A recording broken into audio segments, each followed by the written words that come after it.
M-Class Emails, episode 3. That's it, 3. Oh, I heard you stumbling over what episode this was. I thought it was 3, but I was like, I'm not sure, so I'm not going to say it. Oh, I'm Jeff. I'm Josh. And hopefully you've already listened to the M-Class podcast episode, but if you haven't, you don't need to. Yeah.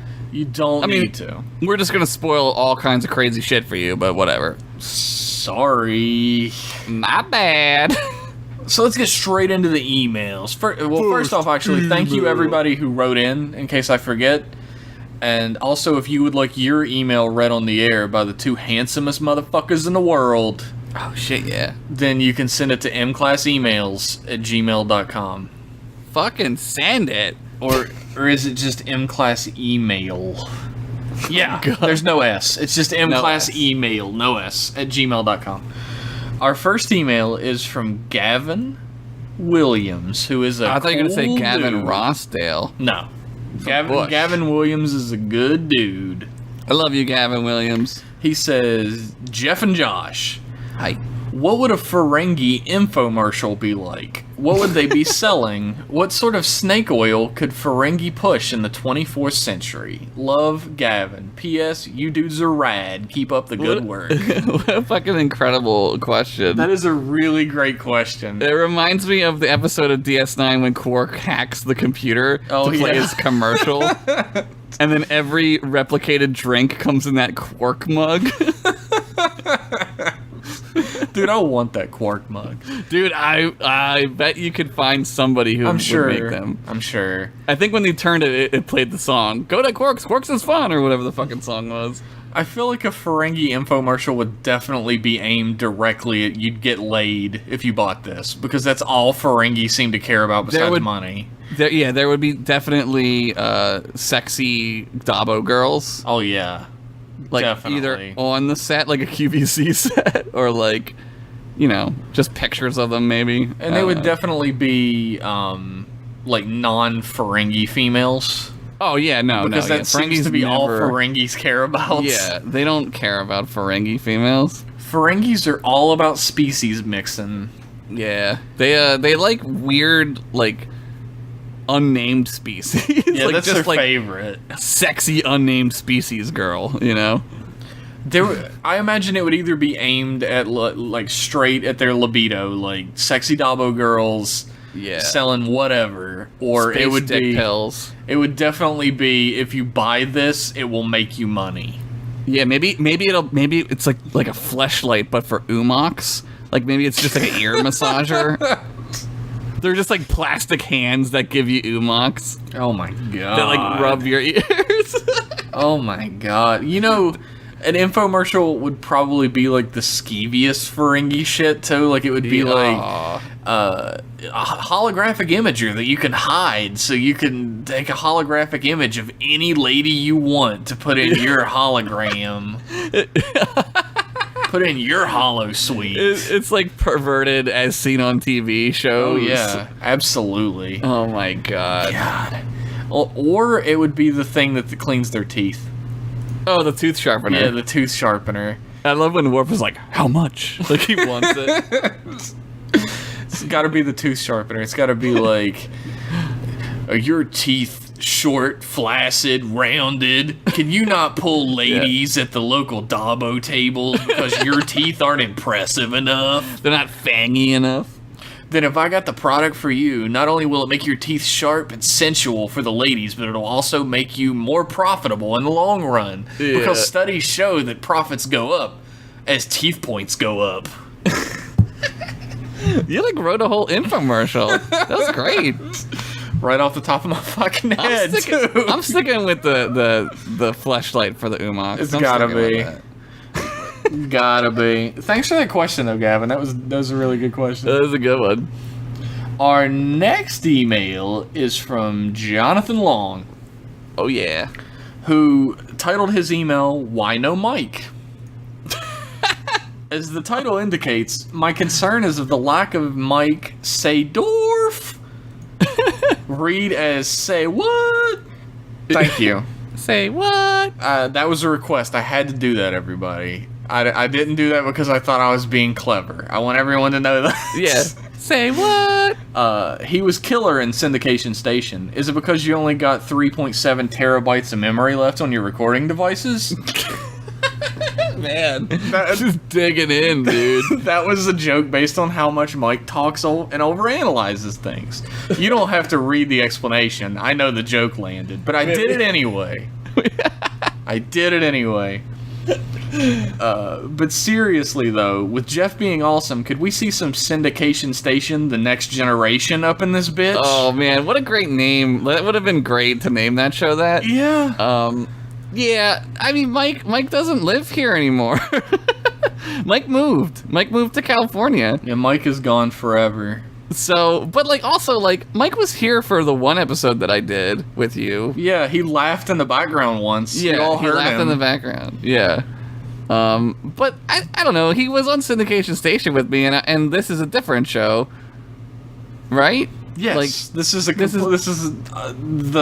episode of Syndication Station that was about Encounter of Farpoint, but as an entire podcast. Yeah. That's what this is. It's just a different show, and like, I don't know, man. Like he doesn't need to be on all the shows. Technically, I love Mike. It's funny that like this podcast was gonna happen one way or another. I just said it would be awesome if I had somebody to be on the podcast with me, and Yeah. Josh was like, "I'll do it." Yeah, fucking. So- Let's talk about Star Trek. Fuck yeah. So all these people that are like, "Who's Jeff? Where's Mike Seedorf? This is my podcast." Yeah, it's like, it's funny because like. I know you're not saying that, by the way, Jonathan. You guys have gotten me to watch all the awful original series movies. Up until recently, I'd only seen the good ones.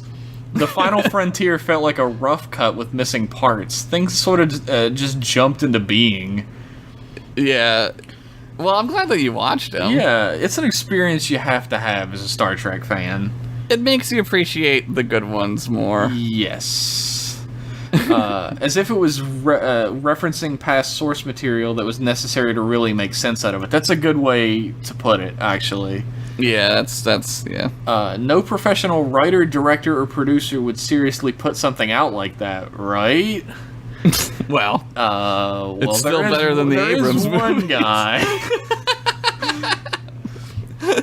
Yep. And for the record, I sent this email before listening to the Undiscovered Country episode. Was that last sentence incriminating? No, it wasn't. Bye, y'all. Bye, y'all. They just wanted me to say y'all. They like you. They like your. I don't even notice it. I don't even notice it. My southernisms. You're not even close to Southern. Like, you're Yeah. not even. Not really. There's some real Southern ass dudes, man. Like, who you can't even understand what they're saying. Thanks for writing in, though. Appreciate Thank that. you. Also, Good thanks email. for saying I was awesome. I appreciate that. Who? Oh, him, but also you. I said it too. Also you. You don't have to thank me. Don't worry. I said it. It was me. You don't have to thank me.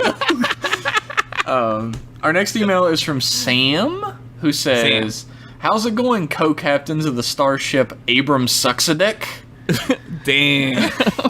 My name's Cool name. My name's Sam, and I'm an aspiring animator currently working on my MFA in visual arts. Also, I love your podcast. That's pretty cool. I'm glad to hear that. That's awesome. Even though my experience with Star Trek has been cursory at best, you guys have a solid vibe, and I'm always happy to listen to creative people talk about the intentional aspects of design and media. You Oh, guys wow. do that, and I like it. That's awesome. Thank you. Yeah, I appreciate that somebody likes that part of the podcast. Yeah. I know people enjoy the silly fun times, but I'm glad people like the analysis as well. Oh yeah, yeah. It's really like it's like a sandwich.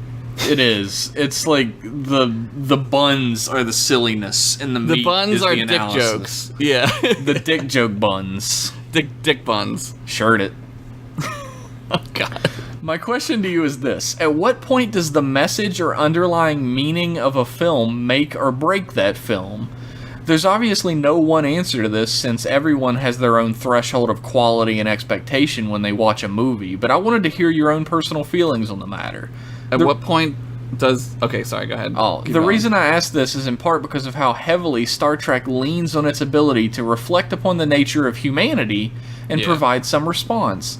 even if this or that scene doesn't work, if the movie or episode is at least saying something provocative, that counts for something. It gives it some greater purpose. On the other hand, at what point does a movie saying, here's what you should get out of this, become so grating and obvious that it becomes a detriment as opposed to a strength? Is it just a matter of subtlety or cleverness? Well, that's the art, right? Like, that's the rub. Like, there's always that line that can be crossed. Yeah. And I feel like there's wiggle room with that. If you cross over the line a few times, but not very far, yeah, it can be forgiven. But it's when you get to the point where you're just beating your audience over the head with your message is where it becomes intolerable. Like in the Abrams movies about the family. Oh, we're a family. And they do the same shit in the Fast and the Furious I was going to say family. That's Fast and the Furious as fuck. And I mean, yeah, the director was the one who did Beyond, so. Right. And but I mean, they even do that before him. They do that in the first one. The first one when they first meet each other. Like, they're already a family now. It's like, what? No, you're not. You just met each other. You went to school with each other. And you didn't even take the same fucking classes. You literally just met each other sometimes. Like, I bring up this question because in my MFA program, I'm reading and writing about the different periods of art in the modern world. And there's a good amount of stuff that I can respect, but couldn't care less about. My teacher had us watch the Cremaster Cycle 3, which, if you don't know, is kind of like watching somebody mentally masturbate over the interior of the Guggenheim from top to bottom, and then go back and give it 3 more coats of that syrupy mind jizz. That's great. That really is. I don't really like it. It's filled with references and allusions to art culture and the greater sphere of its influences, and I felt this strange parallel between what it was doing as an art film and what reboot films like Into Darkness do in terms of fan service. Yeah, I went to film school, so, like, I totally get that. Like, I get exactly what you're saying. Like, I had to watch, like, movies like, you know, Seventh Seal and 400 Blows and The Bicycle Thief and like all this shit. I don't know any of that shit, so. Well, like they're like great movies, but like I'm not gonna go home and watch The fucking Bicycle Thief. You know what I mean? Like I'm not gonna sit there and be like, I like it because it's so important. Like it's a good movie, but it's not like. I don't know. It's not something I would spend my free time watching. You know what I mean? So I totally get that. There's always this like I describe it as a difference between these two documentaries that I watched when I was in college. We watched this documentary called Helvetica, which is super popular, but it's popular for a reason because it's fun. Right. And then we watched this other documentary called, like, Gross Something. Yeah. And not Gross Point Blank, by the way. That's not a documentary. That was sadly not a documentary. It could have been. It was called Gross Something after another font, and it was the most fucking tedious, up-its-own-ass shit I'd ever seen in my life. Yeah, I mean, anyone who makes art, like, you're gonna run into those people where they're just constantly up their own dickhole. Oh, yeah. And there's a lot of them. But to get back to your first question, like, at what point does the message or underlying meaning of a film make or break that film? I feel like in Star Trek it's more important than it is in a lot of other films. Absolutely agree with that, yes. Like, the underlying message is the core of Star Trek. In other stuff, there isn't a core in that same way. The core in, like, the Indiana Jones movies is, like, adventure and fun. Right, and same thing with Star Wars, too. Like, there's some thematic, like, mythological thematicness going on. I can't talk. No. But, like, there's no, like, the entire reason that the crew of these starships, the crews of the ships are out there is to explore and be better humans. And that's the core of the show, right? And if you miss that, I mean, we talk about liking The Voyage Home a lot, and that's like a fun, like, whale heist movie, really. Whale heist. It's the rare whale heist film. You can get a whale heist movie on any shelf in your Blockbuster, all right? There's one, maybe two. But, like, it's like a heist movie at its core or whatever, and it's like basic building blocks, but it doesn't lose the core of what Star Trek is at the center of it. And you don't have to like beat your audience over the head with it, but it always has to be there in a Star Trek film, or else you get something like 2009 or Into Darkness, or really Beyond doesn't have it either. And that's the frustrating thing that the people who make Star Trek keep missing, that boggles my mind, that it does make or break the film when you're making a Star Trek movie. They don't want it to. They refuse to believe it does. They don't want to deal with that. It's too hard. That's like too baggage much work for them, right? Yeah. They can't make their action film if they have to worry about this whole other shit that they have to go through. Well, you'd have to write a show. Yeah, that's you'd the have problem. to write it, and they don't want to do that. Sam continues. Okay. Is focusing needlessly on Amy Mullins as a cat person with no legs that different from using tribble blood to cure death? At a glance, you'd probably say they're completely different. You'd also probably ask what the hell I'm talking about. You're smart man, Sam. You knew where I was headed. Amy Mullins. I don't know that. Cat person? My 12 pair of legs TED Talk. But they're both preying on the same manipulative techniques of audience recognition to make up for the fact that they have no greater reason to be there as far as the story is concerned. It's just something that people in the know can point out and say, look, that thing I know that too. This movie is better now. Yeah, that's how movies work now. Fucking Sam should have his own podcast. I know, he's way better at this than we are. It's not like there's nothing of merit in that film, and to be fair to it, the references are very intentionally utilized, but the final product feels needlessly disjointed for the sake of its symbolism, and that symbolism is so abrasive, it just feels like we, the audience, are being asked to tolerate the film so we can appreciate it in the way it claims to deserve. I think it's a fundamental misunderstanding of a Star Trek fan, and I think it's a cheat. They're trying to cheat. They're trying to kill two birds with one stone.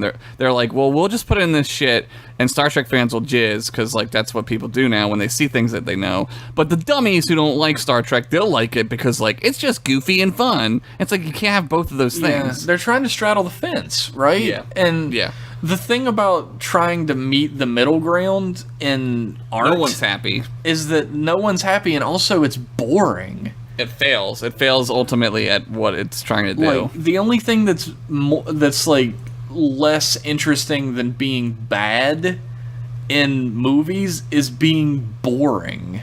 Yeah. And it's middle of the road safe, like same movie we've seen 7 million times, just with Star Trek coat of paint. Yeah. It's a shitty sci-fi movie at that, but then you add the Star Trek element, and it's like it's dog shit. I mean, we could talk about this so much. Like, I really just hate them. Plenty of critics loved the Cremaster cycle. Cremaster? I don't know if I'm pronouncing that right. The Cremaster cycle when it was coming out. My art teacher was practically giggling to himself while we were watching it. And I think it's fair to say that it's in part due to the fact that it played to their interests and sensibilities, just like Spock shouting Khan plays to the sensibilities of the people who want to see Star Trek stuff in a Star Trek film. Into Darkness may have been a much worse execution overall, but it's the same basic idea. At what point does a film need something more than its metaphor or its reference to actually appeal to you guys? I'm going to have to say always. Always, yeah. I don't watch movies because, like, I just want to see images. Like, if I wanted to do that, I would just, like, go watch a bunch of, like, Thomas Edison films where he just shot cats and shit. You know what I mean? He's like, take a camera and go film this guy kissing this lady. Like... films are there's an interest in like shitty things that I think we both share. Yeah, like we watch a movie because it's bad, right? But you can't make a movie that's like legitimately bad with no redeeming or fun features to it and have that sort of reaction. So I'd say always. Yeah. Definitely. Hopefully that all makes sense. If not, I'll just end this by saying you guys are great, and I'm looking forward to whatever other stuff you do in the future. Hashtag fans of Flyman. Oh, God, my life is terrible. That's what he says. That's him. Flyman, you're the king. Legally, you can't say that on this. No, I can't. I own him. I copywrote that shit, man. Oh, well, legally, you can say that. Our next email is from Jack Carpenter, baby. Oh, shit, yeah. Who titled his email Johnny Bootlegger for Prez. because of that nasty alcohol I was drinking when we were doing 2009. Bros, I had an annoying Trek conversation today. Oh, God. So a coworker who knows I like Trek asked if I was pumped for Discovery, and I told them I really wasn't because I'm convinced it's gonna suck. Their response to me was, "Oh well, at least you get to see more Star Trek." That shit infuriates me. Not just for Star Trek, but for anything else. If you like something and they produce a new movie, show, game, whatever that thing, and it sucks, I'm allowed to be upset about that. Saying, well, at least you get more Trek, would imply that me being critical of it means I'm being ungrateful or some shit. Yeah. Do you guys ever run into this? Perhaps it's just me, but I get super ticked when people respond with that. I don't know if you've heard of a little thing called the video game community. But people will buy anything that's terrible and convince themselves it's not because it's more of it. Dude, it'll go away if I don't love it. It's maybe I was seeing this shit the other day where people were talking about No Man's Sky, right? Yeah. People were like, I don't understand why people are still mad about No Man's Sky. They're updating it and fixing it. Maybe because people paid for it already. It should have been fucking done when it came out. That's the thing, right? Yeah. There's always somebody to take up for horse shit. People will make excuses for anything because they like it. And it's like an abusive relationship, really. Oh, yeah. And you bring up, like, being critical of it means you're being ungrateful or something. Like, the thing is, you can be grateful for having a bunch of cool stuff that you really love, but you don't have to be grateful that you're getting shit of it later. Right. Like, I'm not grateful that a product is being made. Yeah. Here's how I look at it with Star Trek, right? Like, Jeff and I weren't even alive for decades when Star Trek was invented. No. So I'm not going to sit here and, like, kiss Star Trek's ass because it was around before I even existed. I had nothing to do with Star Trek existing, and I really have nothing to do with it continuing to exist. No. So I can like it or hate it. I don't owe Star Trek anything, and it doesn't really owe me anything in the same vein, but, like, if it's terrible, I'm just gonna be like, yeah, it's not good. There are good versions of it, and there are terrible versions of it. They're not all one thing. You're not allowed to say things are bad on the internet, Josh. Yeah, I know. People get very upset. I know. Oh, I know. You're being a big negative Nancy. That's right. I'm a big poopy pants. Pooping on everyone's poopy pants. God, everybody's in their fucking poopy pants. Jack continues, that's like you being a fan of an award-winning beer, and then someone turns that beer into Milwaukee's best, and being like, hey, at least you get beer. That's exactly it. Anyway, thanks as always, guys. Jack Carpenter. P.S. Great analogy. Unrelated side note, I was semi-considering going to MagFest this January, and then Jeff mentioned a month or so ago that there would be Johnny Bootlegger there. So now I'm all in, baby. Super hyped to drink some Grape Shot JB at the Gaylord. Hope you guys are there. I'll be the dude walking around brown bagging it, which I'm sure is totally allowed. You can in certain parts of the hotel. You can definitely just walk around with drinks. I am not staying at the Gaylord. Certain parts, I mean, it's if you've never been there, it's tough to explain. It's fucking massive. It's huge. So certain parts of it, they don't care. They're like, whatever, they paid to stay here, fucking whatever. Yeah, no doubt. I mean, I'm not staying at the Gaylord because holy fuck have you looked at those prices. Yeah, it's getting super dude, it's like really bad. Dude, like, I don't know, they're man. fucking making you pay $200 deposit now on a room on top of everything else. No, that's fucking insane. That's crazy. I don't know.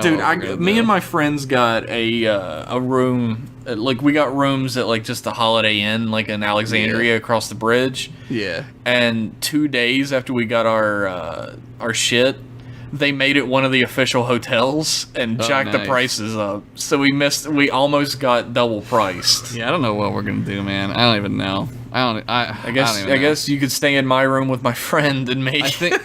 I think we might like Airbnb or something. That's a good idea. We were looking into that too. With like 10 of us. Like, so, I don't know, Christ.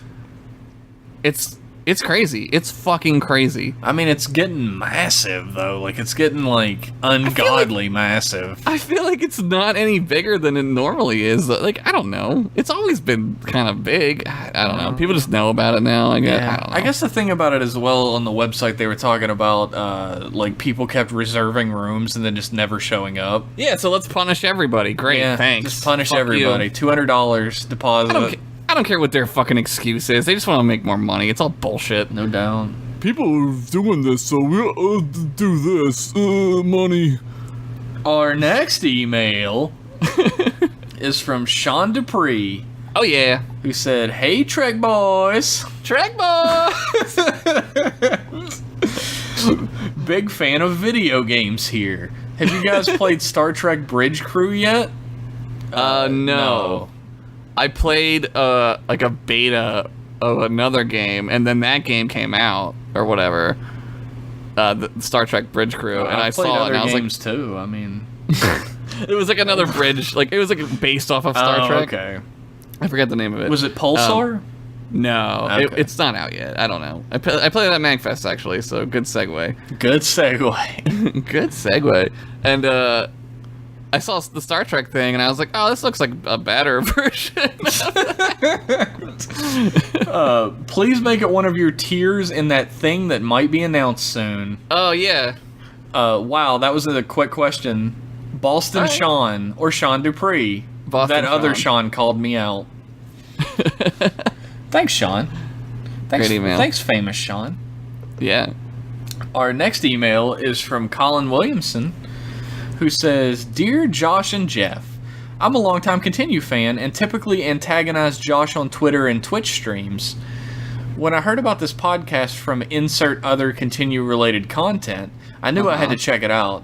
I didn't know anything about Jeff, but you have become one of my favorite hosts. Aww. Mine, too. Oh, you guys. That genuinely warms my heart. Because of the two of you, I have started to binge watch TNG on Netflix. That's a good hell idea. yeah. That is a Yeah. good life decision.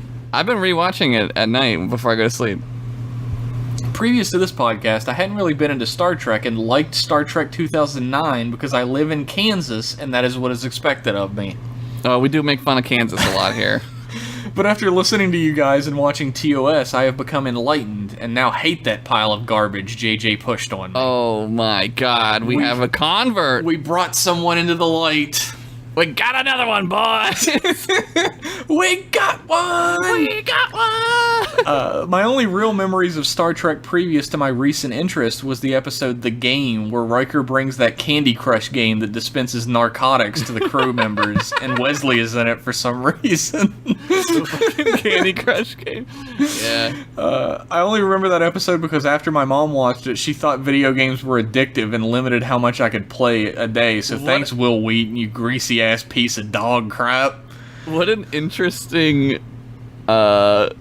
That's really interesting to me that your mom saw this episode and thought that. That's really interesting. You know, I had friends who had similar experiences with stuff where, like, I had a friend who watched that, whose parents watched that Law and Order episode, I think it was, or Criminal Minds, maybe? Furries? No, I think it was a Criminal Minds episode where, like, these guys were in an MMO and they, like, started kidnapping people and forcing them to play a real-life video game. And, she thought that video games were, like, satanic afterwards and, like, tried to get my friend to stop playing them even though he was an adult. Yeah, there's no ulterior motive for one form of media to hate another form of No, media not at that's all. popular. Not at all. Yeah, there's no, that's not propaganda. No. Thanks for writing in, Colin. I appreciate it. Our next email is from Graham, who is a dude I know. What's up, Graham? Who said... Does he spell it like Graham, like the weight, or Graham? Graham. Graham. It's Graham. Graham? Okay. Graham. Which Star Trek captain would fare the best in a Planet of the Apes scenario? The original. What an interesting question.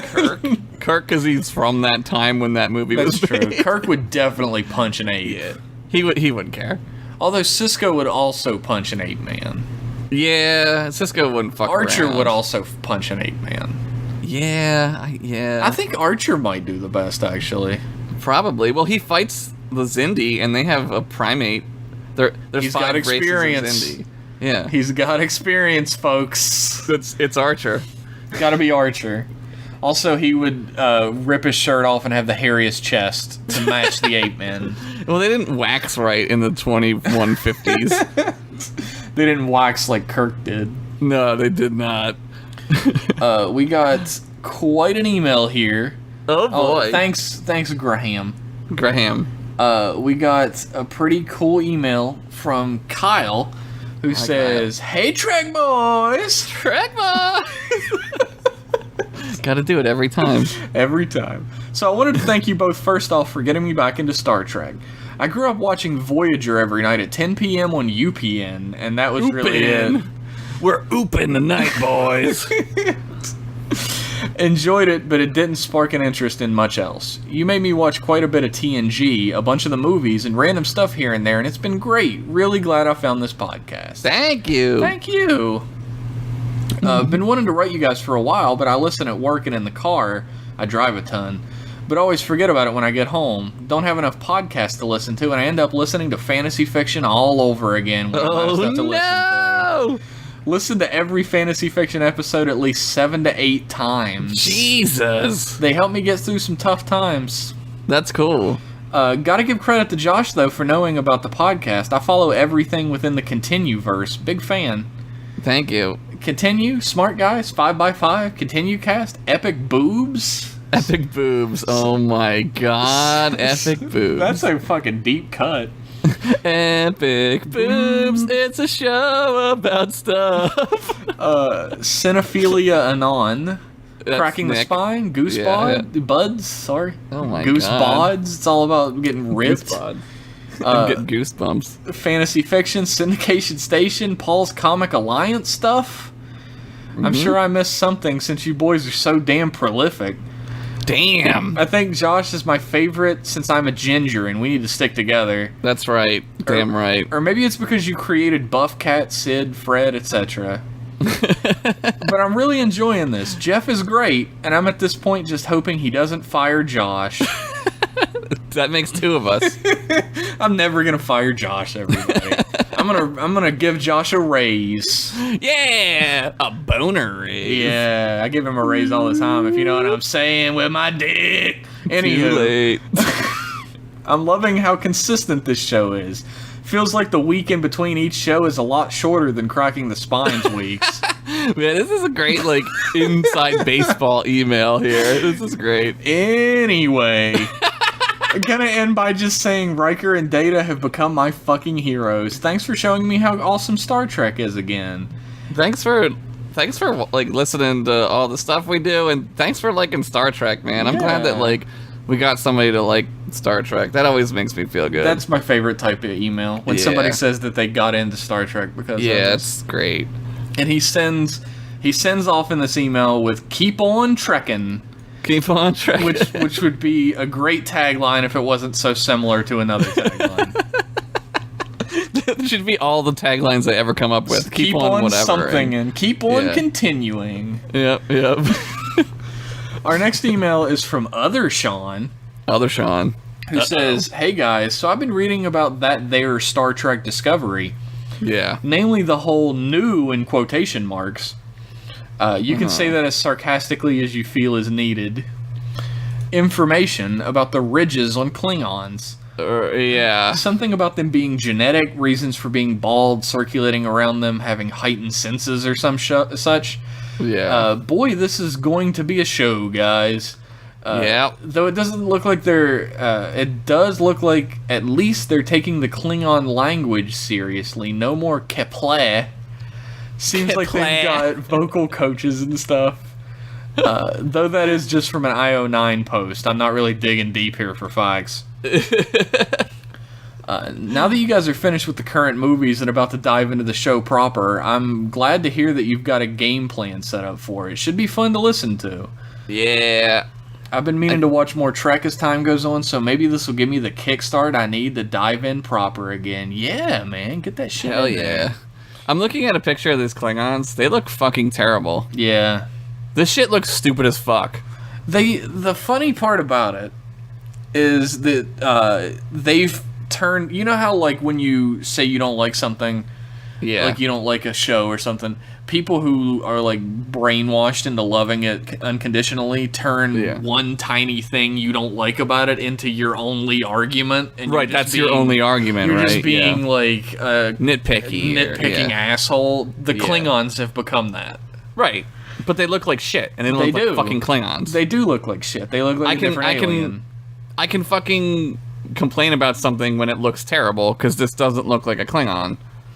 I don't get it. It's like the Klingons changed how they looked once before, but they looked better. Right, they fixed them. Yeah, you should make them look better. Right. They showed I think they're like ancient Klingons or something, so they're supposed to look like devolved. Oh, they're from like the past or some shit? Yeah, they're like cryogenic Klingons or whatever. Oh my! Why with this all the time? I don't know. Fucking. They showed like a modern Klingon, and he looks fairly similar to him, but he looks like a combination of them and like the eye patch Klingon from the movies. Oh, Chang. Chang, yeah. Yeah. God. Also, Jeff, those shirts turned out great. Can't wait to get the Go Climb a Mountain one next. Oh my god, yeah. Go Climb a Rock is gonna happen. Go Climb a Rock. I cannot wait for Go Climb a Rock.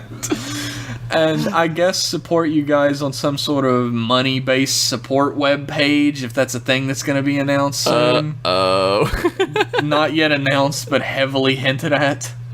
We never hinted at it. It's a secret. I mean, what are you talking about? It's just not something that's going to happen. We definitely didn't just record anything for it or anything. I'm winking at the microphone. You can't hear it. Wink. And if you can figure out what my name is via my Twitter handle, good job. It's @NotAnActress with some underscores in it. Oh, okay. And his name is Sean. Okay. I'm gonna look him up. I think it says in the bio of his thing who he's not. Shouldn't be too hard. You've already mentioned the actress I share a name with. I'm still mad at myself for not keeping the newspaper clipping of my namesake being kicked out of an Oscars party. Yeah, Sean King. Sean King. Oh, yeah. Right? From, is it Sean King? Fuck, no, what's her name? From fucking, Blade Runner. Yeah. Fuck, what is her name? I'm looking it up here. It's something similar to that. It's Sean... She's great in that movie. Sean Young. Sean Young, yeah. She is great in that movie. Yeah, she went Looney Tunes, though. It's just like Kessa's actress. Oh, she's fucking... That's right, she's fucking Lois Einhorn from Ace Ventura. Finkel. Finkel is Einhorn. Einhorn is Finkel. Is that a gun in your pocket? Looking forward to more great things from you guys. Now I'm off to finish stressing out about my buddy's bachelor party. What's the stress out? Have a good time. If you have to plan it, it sucks. That sounds terrible. Just don't plan it like I always did and be like, what do you want to do? Get wasted? Cool. Let's just show up. Just show up to it and be like, oh, I was supposed to plan this? Fuck.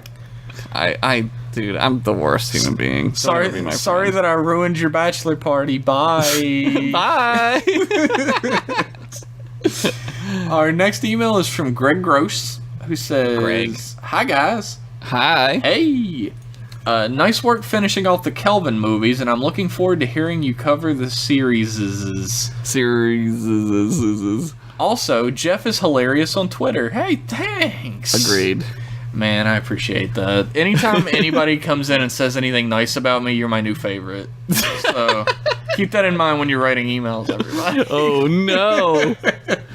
We've created a Frankenstein. That's right. I've always been a Frankenstein. Rewatching TOS, the episodes seem like stage plays that were filmed. Heavy on premise, mostly light on practical special effects. Yeah. The Discovery trailer shows some promise. Premise? I think it's premise. Discovery trailer shows some premise, but lots of effects and whiz bangs. Whiz bangs? Yeah, a lot of shiny objects.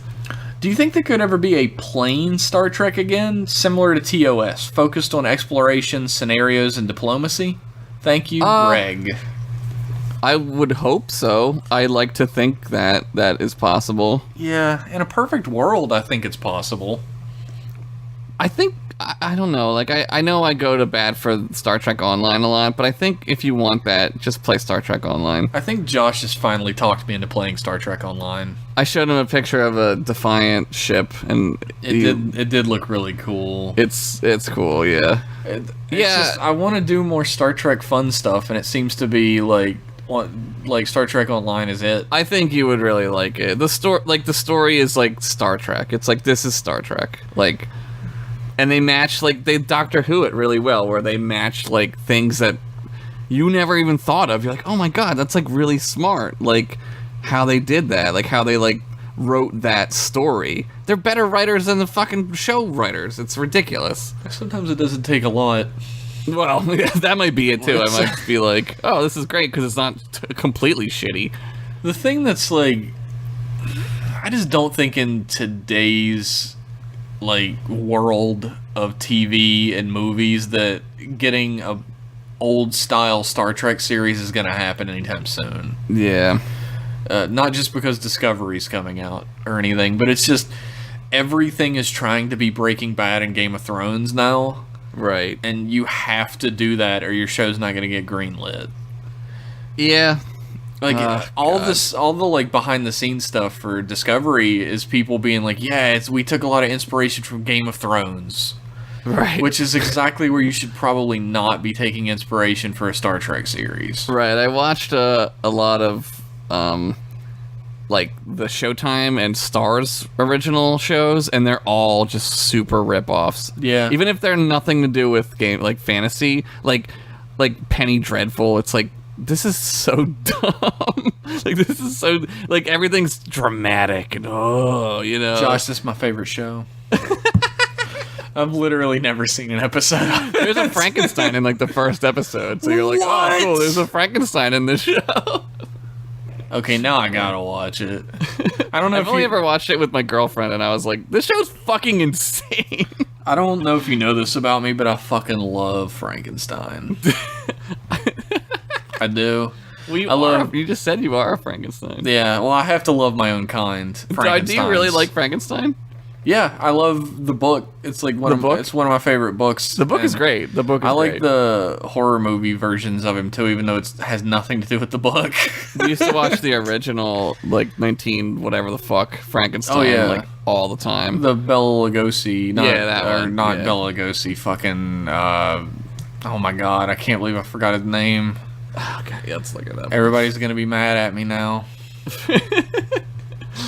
Oh well. It's fucking, what's his name? I can remember this. This is riveting. Colin Clive. No.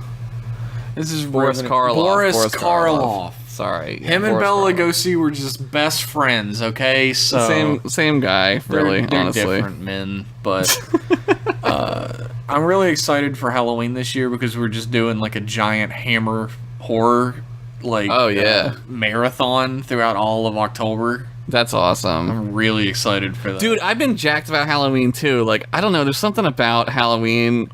Halloween's my fucking favorite.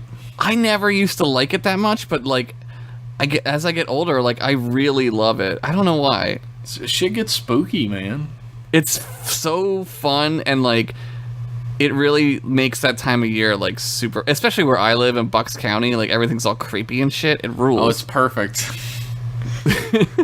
I just love getting the costume that like hardly anybody's gonna see and just fucking like watching horror movies. That's what I like. I don't like dressing up so much. Like, I don't mind doing it, but like, I just love watching movies. Like, I was horror a Star Trek man last year. Were you? Oh yeah, that's right, you were. Yeah. It was before I lost all the weight, so I was like the fat extra in the background.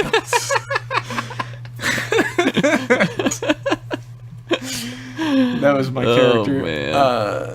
I don't know if we responded to your question. Oh, yeah. The answer is no. I don't think they're going to do a similar Star Trek to TOS ever. I really wish they would, but... If they would, it wouldn't be in, like, within the next 10 years. No. So. Like, Discovery has to crash and burn pretty bad before they'll think of even... Which it probably will. Not gonna disagree with you. Definitely.